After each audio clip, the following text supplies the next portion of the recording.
Yung stone art ng Pagsanghan, Laguna. Nakalagay 1876 hanggang 1880. Ayan. Ayan siya. Napangalagaan niya sa panahon pa ng Kastila yan. Ito ay sakop na Barangay Sampaloc, pero awan ko itong kabila. Yan ay papunta ng Sampaloc eh. Okay, lapitan natin. Madalang tayo makadaan dito eh. Ang mga bahay dito halos eh, ano? Panahon pa ng Kastila. Lapitan natin. Stone art, mayroong leon sa taas.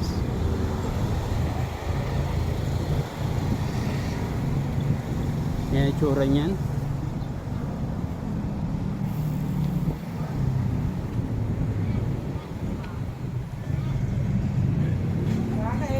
So, ito yung kabila nito. Ito yung nakasulat yan, no? Yan, no? Pagsanghan, Properly a barrio of Lumbang, organized into the municipality. A barrio pa pala dati ito ng Lumbang. 1660. Francisco Umali, first Gobernador Silio, become capital of Laguna.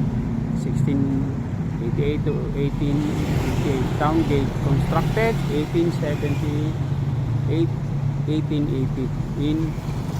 Inaugurated 1894 by Don Pedro A. Paterno. Occupied by the revolutionists 1896 by the Americans, 1899 by the Japanese, 1942 liberated, 1945 by the Filipinos. Ay, tingnan natin itong kabila. Tatawid tayo. May mga dumadaan pa kasi sasakyan. Ito naman, dito tayo sa kabila. Ayan o. Puerto Real ng Pagsanghan. Itinayo ang